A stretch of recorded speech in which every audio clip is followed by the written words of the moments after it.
आज के इस चैप्टर को समझने के बाद ना सिर्फ आप बोर्ड के लिए प्रिपेयर हो जाएंगे बल्कि मार्केट में आने वाली news, UPI transaction, banking, RBI से रिलेटेड न्यूज़, इन्फ्लेशन से रिलेटेड उसको भी समझने में एक्सपर्ट हो जाएंगे। तो चलिए इस चैप्टर को शुरू करते हैं और हमारे स्टडी मटेरियल और अपडेट्स के लिए हमारे टेलीग्राम चैनल को ज्वाइन कर सकते हैं जिसका लिंक डिस्क्रिप्शन में है। तो देखिए बच्चों, क्या है कि मनी आज की जो क्लास है उसके अंदर हम लोग मनी पर डिस्कस करेंगे और जो दूसरा पार्ट आएगा इसमें उस पर हम लोग बैंकिंग में कंप्लीट डिस्कशन करने वाले हैं। ठीक है, तो मनी को समझने के लिए सबसे पहले मेरा क्वेश्चन आप लोगों से ही है कि भाई मनी क्या होता है। तो आप लोग कहोगे इन जनरल यही कहोगे कि सर मनी जो है वो मीडियम ऑफ एक्सचेंज है। पर मैं वहीं आपसे ये कह दूं कि मान लो, सपोज कर लो इस अर्थ के ऊपर एक ही पर्सन हो, तो क्या मनी का कोई यूज होगा? तो आप कहोगे सर नहीं होगा मनी का यूज, क्योंकि भाई ट्रांजैक्शंस तो होने चाहिए ना, और एक पर्सन क्या ही ट्रांजैक्शन करेगा। तो ट्रांजैक्शंस के लिए कई सारे लोगों की जरूरत पड़ेगी। ठीक है, तो चलिए बच्चों हम लोग मनी को समझते हैं अच्छे से। तो मनी क्या होता है? तो एक इकोनॉमिक्स है, उन्होंने मनी को कैसे डिफाइन किया कि money is that what it does, कि मनी वही है जो वो काम करती है। ठीक है, जैसे मान लो आपने जिससे अपनी नोटबुक खरीदी, बुक्स खरीदी, या जिससे ट्यूशन की फीस भर रहे हो, एग्जाम फीस भर रहे हो, या स्कूल की फीस भर रहे हो, एक्स वाई जेड कुछ भी जो काम कर रहे हो आप, ठीक है, तो उन सब में क्या इन्वॉल्व है? मनी इन्वॉल्व है।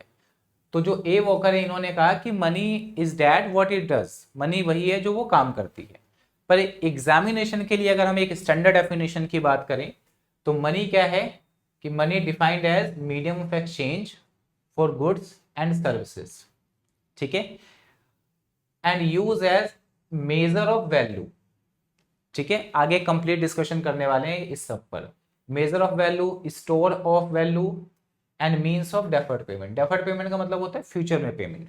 ठीक है, इस पर आगे जब हम लोग फंक्शंस ऑफ मनी पर बात करेंगे तो कंप्लीट डिस्कशन कर लेंगे।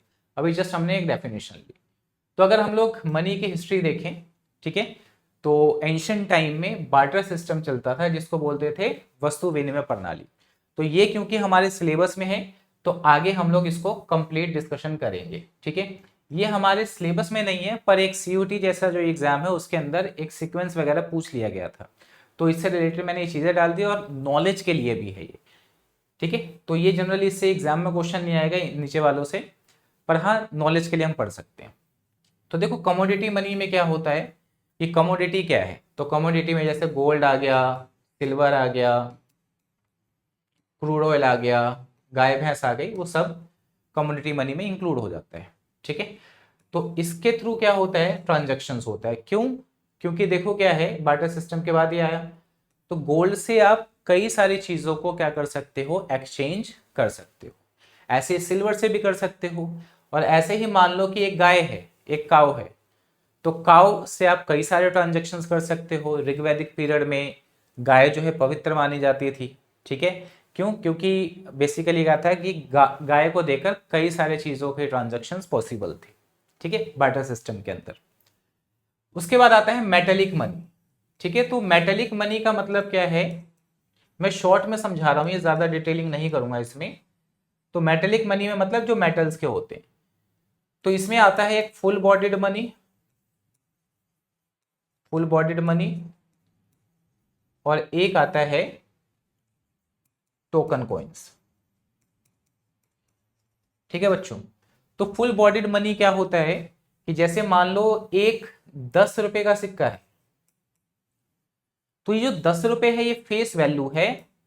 ठीक है, और इसके अंदर जो मेटल लगा है उसको बोलते हैं इंट्रिंसिक वैल्यू। तो फुल बॉडीड मनी में क्या होता था कि जो इंट्रिंसिक वैल्यू होता था, ठीक है, वो फेस वैल्यू के बराबर या ज्यादा हो सकता था। तो ऐसे केस में लोग इस कॉइन को पिघलाकर बेच देते थे जिससे इनको ज्यादा मनी मिल जाता था। तो इसलिए ये सिस्टम फेल्ड हो गया।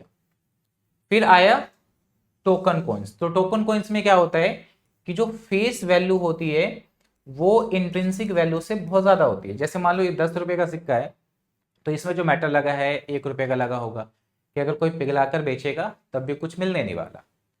तो उसको क्या बोलते हैं?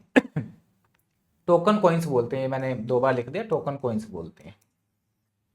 ठीक है, तो आज की डेट में जितने भी कॉइन्स चल रहे हैं वो सब क्या हैं? टोकन कॉइन्स हैं। ठीक है, देन उसके बाद पेपर मनी आ गया, जो नोट की बात करें हम लोग, ठीक है। और उसके बाद डिजिटल मनी के बारे में हम सब लोग जानते हैं।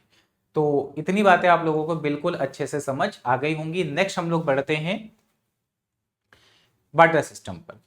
तो आपको पता है कि दिल्ली में इस समय बरसात का मौसम हो रहा है और बारिश भी हो रही है। तो ऐसे में एक बंदे के पास पकोड़े हैं और दूसरे बंदे के पास चाय है, ठीक है। और दोनों बंदे एक दूसरे के साथ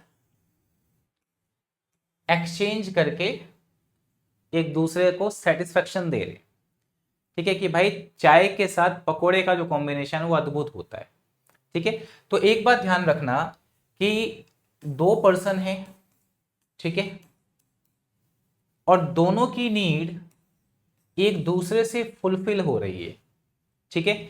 तो इसको बोलते हैं double coincidence of bond, double को इंसिडेंस ऑफ बॉन्ड्स बोलते हैं, ठीक है। तो दोनों ने क्या किया, गुड्स से गुड्स एक्सचेंज किए।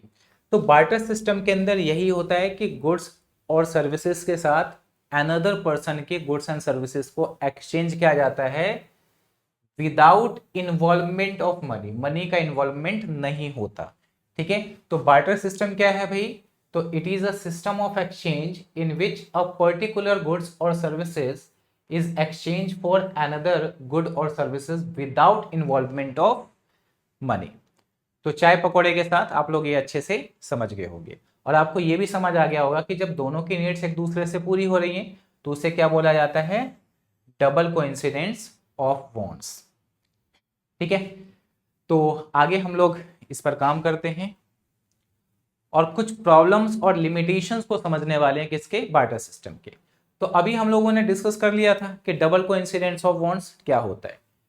तो यहां पर लिखा हुआ है कि double coincidence of bonds is a situation in which both parties agree to exchange each other's item. चाय और पकौड़े एक्सचेंज हो रहे थे, पर जनरली क्या है कि बार्टर सिस्टम के अंदर lack of double coincidence of bonds होता था, क्योंकि बहुत ज्यादा डिफिकल्ट था कि जिससे मेरी नीड पूरी हो जाए और जिसकी मुझसे नीड पूरी हो जाए ऐसे पर्सन को ढूंढना। और अगर ऐसे पर्सन को ढूंढ रहे हैं तो एक जगह से जब दूसरे जगह जा रहे हैं, एक जगह एक प्लेस से दूसरे प्लेस पे जा रहे हैं, तो हमारा क्या है, ट्रेडिंग कॉस्ट आ रहा है। मान लो आप गए ई रिक्शा पकड़कर या कुछ भी पकड़कर, खैर आज की बात तो ई रिक्शा है इसलिए मैं इसका इस्तेमाल कर रहा हूँ, तो आपको कुछ खर्च तो करना पड़ेगा ना। पर तो बार्टर सिस्टम ऐसा, एक जगह से दूसरे जगह जा रहे हैं तो उसमें कॉस्ट लगती थी। तो ये क्या है, lack of double coincidence of bonds किसके अंदर एक प्रॉब्लम रही, बार्टर सिस्टम के अंदर रही। दूसरी जो बार्टर सिस्टम के अंदर प्रॉब्लम रही वो lack of common measure of value. तो यहां पर देखो, एक भाई साहब के पास राइस है और एक जो है भाई बकरी लिया है। तो मिस्टर बंदर जी जो हैं वो क्या कर रहे हैं, इसकी लेंथ मेजर कर रहे हैं, ठीक है। तो आपको पता है कि एक बाउल राइस के लिए एक बकरी तो कोई देगा नहीं, ठीक है। तो एक कॉमन मेजर की प्रॉब्लम थी किसके अंदर, बार्टर सिस्टम के अंदर, ठीक है, कि भाई आप एक कॉमन चीज से सारी चीजों को मेजर कर लो, ऐसा पॉसिबल नहीं था। तो in barter system there is no common measure of value even if buyer and seller agree to exchange commodity, the problem arises in what proportion of two goods are to be exchanged। भाई किस proportion में करोगे, आधा काट के दो तो दोगे नहीं बेचारे बकरे को कि भाई ठीक है आधा ले लो मेरा बकरा जिंदा रहेगा, ऐसा तो होने नहीं वाला, ठीक है। तो होप सो कि ये आप प्रॉब्लम मतलब समझ गए होंगे। अब नेक्स्ट आता है lack of store of value, ठीक है। तो बार्टर सिस्टम के अंदर एक बहुत बड़ी समस्या थी स्टोर करने की प्रॉब्लम, ठीक है। देखिए कैसे कि कुछ गुड्स एंड सर्विसेज ऐसी थी जो पेरिशेबल नेचर की थी, नॉन ड्यूरेबल थी, खराब हो सकती थी। जैसे यहां पर आप देख सकते हो कि इन भाई साहब के पास केले हैं, 5 दिन बाद केले ऐसे काले पड़ जाएंगे, खराब हो जाएंगे, ठीक है। तो ये अब ऐसे एक्सचेंज पॉसिबल ही नहीं है, रख ही नहीं सकते।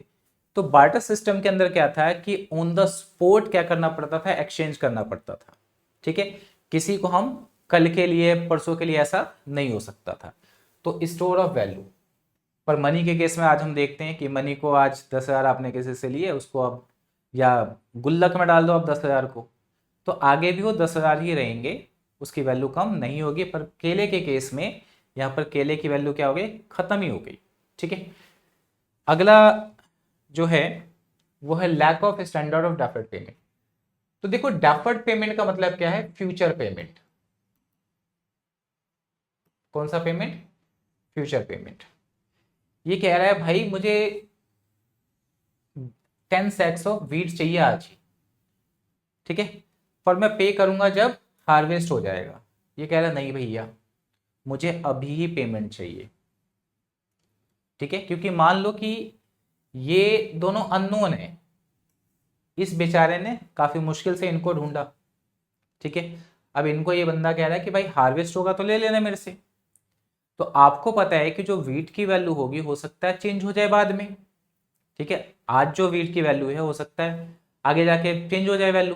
तो कह रहा ना भैया हमें नहीं चाहिए, अभी करना है तो दो, अभी पेमेंट देना है तो दो। ठीक है, तो ये सारी प्रॉब्लम्स क्या थी, बार्टर सिस्टम की प्रॉब्लम्स थी। अब ये जितनी भी प्रॉब्लम्स थी मनी ने उस प्रॉब्लम को क्या कर दिया, सॉल्व कर दिया। ठीक है, तो यहां पर अब हम क्या समझने वाले हैं, फंक्शंस ऑफ मनी। तो बार्टर सिस्टम की जो प्रॉब्लम्स थी वो यहाँ पे सॉल्व हो गई। तो मीडियम ऑफ एक्सचेंज के तौर पर मनी का यूज होता है, मेजर ऑफ वैल्यू के तौर पर मनी का यूज होता है, स्टोर ऑफ वैल्यू के तौर पर मनी का यूज होता है, और स्टैंडर्ड ऑफ डेफर्ड पेमेंट के तौर पर मनी का यूज होता है। ठीक है, तो अब यहां पर देखिए, तो फंक्शंस ऑफ मनी, तो मीडियम ऑफ एक्सचेंज। तो मीडियम ऑफ एक्सचेंज ने क्या किया, जो बार्टर सिस्टम की problem of double coincidence of bonds था उसको सॉल्व कर दिया। अब मनी के टर्म्स में जितनी भी गुड्स एंड सर्विसेज थी उसको हम मेजर कर सकते थे। तो know all goods and services can be exchange in terms of money. तो मेजर कर सकते थे, तो हर किसी को क्या कर सकते हैं, हम एक्सचेंज कर सकते हैं। Money provide the power to trade goods and services to satisfy human wants. ठीक है, तो यहां मनी से आप ये भी खरीद सकते हो, कुछ भी खरीद सकते हो, हर गुड्स एंड सर्विसेज की मनी में वैल्यू मेजर कर सकते हो और एक्सचेंज कर सकते हो।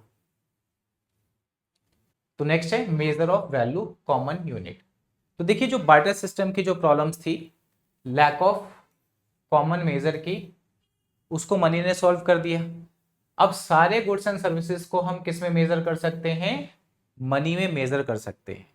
और मनी में मेजर कर सकते हैं तो दो गुड्स की वैल्यू को कंपेयर भी कर सकते हैं। जैसे मान लो एक पेंसिल की वैल्यू 5 रुपीज है और एक पेन की वैल्यू 10 रुपीज है, तो हम ये कह सकते हैं कि भाई पेन की जो कीमत है वो डबल है, रिलेटिवली क्या है, डबल है। ठीक है, तो it can measure relative price of good all goods and services. ठीक है, it can help to determine the exchange ratio. तो इसका एक्सचेंज रेशियो कितना हो गया, 1/2 हो गया। जितने भी अदर गुड्स हैं उन सबको भी हम क्या कर सकते हैं, कंपेयर कर सकते हैं, किसमें, मनी में। ठीक है, तो होप सो कि इतनी बातें समझ आ गई होंगी, और अगर वीडियो पसंद आती है तो वीडियो को लाइक कर देना और चैनल को सब्सक्राइब कर देना। नेक्स्ट है स्टोर ऑफ वैल्यू। ठीक है, अब देखो हमने देखा है कि किस तरीके से बार्टर सिस्टम में स्टोर की प्रॉब्लम थी। ठीक है, क्योंकि हम गुड्स को स्टोर करके नहीं रख सकते थे, पर मनी को हम बैंक में या अपने पास स्टोर करके रख सकते हैं, उसकी वैल्यू कम नहीं होगी, वैल्यू क्या रहेगी, सेम ही रहेगी। ठीक है, तो money has solve the problem of lack of store of value. Money is not perishable and its storage cost are also considerably lower. ठीक है, it is also acceptable to any one at any point of time. ठीक है, then money act as a store of value for all individuals. ठीक है, और money को हम store करके क्यों रखेंगे भाई, तो फ्यूचर में यूज करने के लिए रखेंगे। ठीक है, किस में रखेंगे, फ्यूचर में यूज करने के लिए रखेंगे। जो ऐसे पॉइंट्स होते हैं ना बच्चों, जैसे लास्ट वाला पॉइंट है, तो इसको ध्यान रखना है कि ये एमसीक्यू में आ सकता है। कैसे आएगा वो हम जब एग्जाम आएगा, हाफ ईयरली आएगा, मिड टर्म आएगा और फाइनल टर्म आएगा, तो उसमें हम लोग डिस्कस करेंगे। और लास्ट फंक्शन है, देखो मैंने यहां पर क्या है कि प्राइमरी, सेकेंडरी, कंटीन्यूअस फंक्शन ऐसे में डिवाइड नहीं किया, सीधा एनसीईआरटी बेस्ड जो फंक्शंस थे उसको मैंने यहाँ पर एक्सप्लेन कर दिया है, जिससे क्या है कि इजी तरीके से आप एग्जाम में लिख कर आ जाओ, फालतू के झमेले ही नहीं रखने हैं। ठीक है, तो स्टैंडर्ड ऑफ डेफर्ड पेमेंट, तो डेफर्ड पेमेंट का मतलब क्या होता है कि फ्यूचर में पेमेंट करना। तो मनी के टर्म्स में ये पॉसिबल हो पाया कि आज आप किसी से 10,000 रुपये उधार लो, ठीक है, और उससे कहो कि भाई मैं तेरे को 2 महीने बाद दूंगा, वो कहेगा कि भाई मैं 2% 5% इंटरेस्ट लूंगा, तो आप उसे पेमेंट कर दोगे 2 महीने बाद। ठीक है, तो इसी फंक्शंस की वजह से ना जो बैंकिंग ट्रांजेक्शन्स है, बैंकिंग एक्टिविटीज है, लोन की जो एक्टिविटी है या क्रेडिट की जो एक्टिविटी है वो पॉसिबल हो पाया। तो it refers to the payment which are to be made in future. ठीक है, it facilitates loan and credit activities, so banking activities become possible.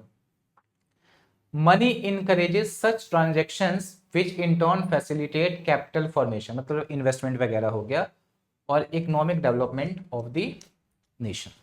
ठीक है, तो हमने यहां पर मनी के सारे फंक्शन समझ लिए। नेक्स्ट हम लोग समझने वाले हैं demand for money and supply of money. ठीक है, तो चलिए समझते हैं। उससे पहले कैशलेस इकोनॉमी को भी समझ लेते हैं। देखिए, जब आप लोग संदीप गर्ग, टी.आर. जैन जैसे किताबें पढ़ते हो तो उसमें शायद ही आपको कैशलेस इकोनॉमी देखने को मिले, पर जब आप लोग एनसीईआरटी को पढ़ते हो तो उसमें एक छोटा सा टॉपिक कैशलेस इकोनॉमी का भी दिया गया है। ठीक है, तो यहां पर देखो बच्चों, कैशलेस इकोनॉमी सबको पता है कि बिना कैश के ट्रांजेक्शन्स को करना। तो a cashless society describe an economic state where financial transactions are not connected with money in the form of physical banknotes or coins. In India, government has been consistently investing in various reforms for greater financial inclusion. ठीक है, during the last few years, अब cashless economy बनाने के लिए government ने क्या क्या promote किया, तो ई वॉलेट हो गया, जनधन अकाउंट हो गया, ठीक है, नेशनल फाइनेंशियल स्विच हो गया, ऐसी कई सारी फैसिलिटीज, पेटीएम हो गए, कई सारे ऐप हो गए, भीम यूपीआई हो गया, ऐसे बहुत सारे आप कह सकते हो कि फैसिलिटीज थी जो गवर्नमेंट ने प्रोवाइड की, जिसके थ्रू हम लोग कैशलेस इकोनॉमी बनने की कगार पे आगे बढ़ रहे हैं। तो इसको आप लोग ध्यान रखेंगे। ठीक है, नेक्स्ट है demand for money and supply of money. देखो, मनी की जो हमें नीड पड़ती है वो अपने आप कह सकते हो कि नीड को सेटिस्फाई करने के लिए पड़ती है। ठीक है, तो हमें क्या ध्यान रखना है कि demand for money tell us what makes people desire और सर्टेन अमाउंट ऑफ मनी। कि जैसे मान लो एक फैमिली है, उसे सब्जियां खरीदनी है, हाउस रेंट देना है, तो उसके लिए वो मनी को अपने पास होल्ड करेगी। तो अपने पास होल्ड कर रही है मतलब वो डिमांड फॉर मनी कर रही है। ठीक है, money is required to conduct transactions कर पाए। The value of transaction will determine the money people will want to keep. ठीक है, यहां पर क्या है, the value of transaction will determine the money people want to keep. जितना ज्यादा ट्रांजेक्शन की वैल्यू होगी उतना ज्यादा मनी की डिमांड होगी। ठीक है, जितना ज्यादा ट्रांजेक्शन की वैल्यू होगी उतनी ज्यादा आप क्या करोगे, मनी की डिमांड करोगे। ऐसा कैसे, जैसे मान लो आप 1 करोड़ का घर खरीद रहे हो, तो आपको 1 करोड़ रुपए तो चाहिए ही। ठीक है, ये समझना है। There is direct relationship between income and demand for money, कि जितनी ज्यादा इनकम होगी उतना ज्यादा आप मनी के लिए डिमांड करोगे, क्योंकि आपको ट्रांजेक्शन्स भी उतने ज्यादा करने पड़ेंगे इन द सेंस कि आप ट्रांजेक्शन ज्यादा करोगे, कि जैसे जैसे पर्सन की इनकम बढ़ती है उस इनकम के लिए उसकी डिजायर भी बढ़ती है, मतलब उस इनकम को वो कहाँ कहाँ खर्च करे। ऐसे ही है, there is inverse relationship between interest rate and holding of money. ठीक है, देखो आपके पास दो चॉइस होती है कि आप मनी को बैंक में डिपॉजिट कर दो या आप अपने पास होल्ड दी मनी, अपने पास मनी रखो। अब बैंक में जब आप मनी को रखते हो तो आपको इंटरेस्ट मिलता है। अगर कम इंटरेस्ट मिल रहा है आपको तो आप उसे अपने पास ही होल्ड रखोगे, पर अगर बैंक ज्यादा इंटरेस्ट दे तो आप अपने पास होल्ड कम रखोगे, बैंक में ज्यादा रखोगे, तो इसीलिए क्या हो गया, इनवर्स रिलेशनशिप हो गया। ठीक है, इन सबको आपको ध्यान रखना है। ठीक है, नेक्स्ट बढ़ते हैं हम लोग, सप्लाई ऑफ मनी। तो सप्लाई ऑफ मनी क्या होता है कि एक इकोनॉमी के अंदर मनी का जितना भी सर्कुलेशन है, मनी का जितना भी फ्लो है, एक पॉइंट ऑफ टाइम में उसको हम लोग मनी सप्लाई बोलते हैं। तो it refers to total circulation और flow of money in an economy at any particular point of time. तो जो पॉइंट ऑफ टाइम पे मेजर किया जाए उसको हम कौन सा कंसेप्ट बोलते हैं, स्टॉक कंसेप्ट बोलते हैं। तो मनी सप्लाई क्या है, स्टॉक कंसेप्ट है। ठीक है, और मनी सप्लाई को इंडिया में कंट्रोल कौन करता है, आरबीआई करता है। किसके थ्रू करता है, मॉनेटरी पॉलिसी के थ्रू करता है। मॉनेटरी पॉलिसी को हम लोग जब आरबीआई के फंक्शंस पढ़ेंगे, मतलब सेंट्रल बैंक के फंक्शन, तब जानेंगे। तो in India RBI control supply of money through monetary policy. तो भाई सप्लाई ऑफ मनी की तो हमने बात कर ली, पर कैसे पता चलेगा कि भाई हमारी इकोनॉमी में कितना पैसा है। तो आरबीआई 1977 से, ठीक है, 4 मेजर्स अपना रही है मनी सप्लाई को मेजर करने के लिए, जिसका नाम है M1, M2, M3 और M4। तो देखो बच्चों, एक चीज ध्यान रखना कि M1, M2, M3 और M4, जैसे जैसे आप यहां से यहां जाओगे तो लिक्विडिटी फॉल होगी। क्या होगी, लिक्विडिटी फॉल होगी। लिक्विडिटी का मतलब क्या है कि आपके पास कितनी जल्दी ट्रांजेक्शन्स करने के लिए पैसा है। तो M1 में सबसे ज्यादा आपके पास लिक्विडिटी रहती है, और जैसे जैसे आप जाओगे तो लिक्विडिटी कम होती जाएगी। ठीक है, और M1 और M2 जो है ये नैरो मनी कहलाती है, और M3 और M4 ब्रॉड मनी कहलाती है। ठीक है, हमारे सिलेबस के अंदर M1 मेजर ही है। कौन सा है, M1 मेजर है। और M1 मेजर क्या है भाई, तो M1 है C plus DD plus OD। तो C का मतलब है currency held by public, DD का मतलब है demand deposit with commercial bank, और OD का मतलब है अदर डिपॉजिट्स विद आरबीआई। ठीक है, तो चलिए इन सबको हम लोग एक बार अच्छे से समझ लेते हैं। तो देखिए बच्चों, करेंसी हेल्ड बाय पब्लिक, तो पब्लिक के पास जो पैसा होगा या तो कैश में होगा, ठीक है, या बैंक में जमा किया होगा। तो यहां पर करेंसी हेल्ड बाय पब्लिक जो सी अभी हमने डिस्कस किया था, तो इसके अंदर हम पेपर, नोट और कॉइन्स को इंक्लूड करने वाले हैं, जो भी किसके पास है, पब्लिक के पास है। ठीक है, जो डे बाय डे के ट्रांजेक्शन्स करने के लिए, मान लो मेरी जेब में जो कॉइन्स है या पेपर नोट है, वो किस में आ जाएगा, सी में आ जाएगा। ठीक है, अब ये क्या होना चाहिए भाई, फिएट मनी होना चाहिए। ठीक है, अब फिएट मनी क्या होता है कि फिएट मनी वो मनी होता है जिसे गवर्नमेंट ने इशू किया हो। मैं ज्यादा डिटेल नहीं कर रहा हूं, थोड़ा थोड़ा कर रहा हूं। और दूसरी बात, वो पेपर नोट और कॉइन्स में होना चाहिए। ठीक है, और इसके साथ साथ वो क्या होना चाहिए, लीगल टेंडर मनी भी होना चाहिए। तो लीगल टेंडर मनी कौन सा होता है कि जिसे गवर्नमेंट ने इशू किया है और जिसे कोई भी लेने से मना नहीं कर सकता, और अगर मना करता है तो वो एक पनिशेबल ऑफेंस होगा। ठीक है, तो जो लीगल टेंडर मनी होता है वो एक लिमिटेड होता है, और दूसरा क्या होता है, अनलिमिटेड होता है। तो लिमिटेड में कॉइन्स आते हैं और अनलिमिटेड में नोट आते हैं।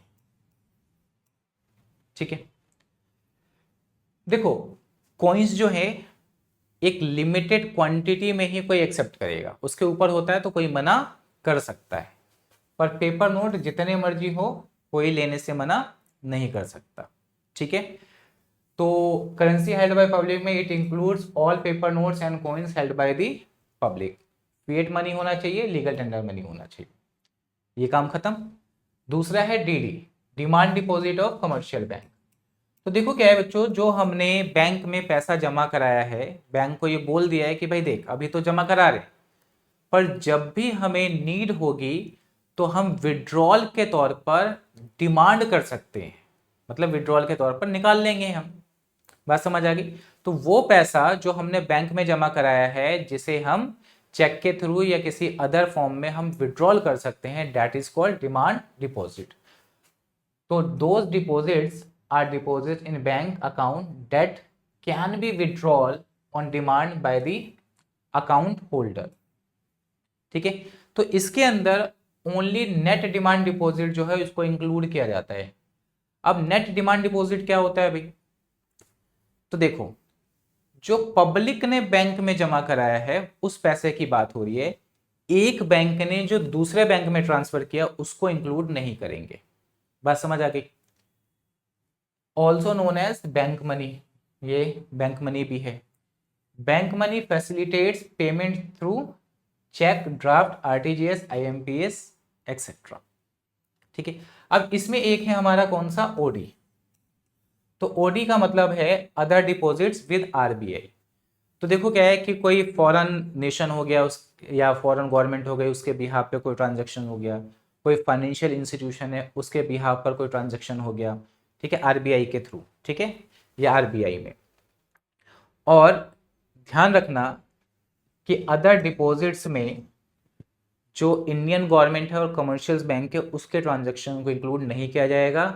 कोई फाइनेंशियल इंस्टीट्यूशन है, उसके बाद कोई फॉरेन नेशन है, फॉरेन बैंक है, उसके ट्रांजैक्शंस को आरबीआई के साथ इंक्लूड किया जाएगा। बट इंडियन गवर्नमेंट और कमर्शियल बैंक के ट्रांजैक्शंस को इसके अंदर इंक्लूड नहीं किया जाएगा। ठीक है, तो यहाँ पर हम लोगों ने पूरा मनी का कंसेप्ट जान लिया है। अगली वीडियो में जो है मैं आपको बैंकिंग से रिलेटेड सारे टॉपिक्स लेकर आऊँगा। चलिए मिलते हैं नेक्स्ट वीडियो में। Thank you so much.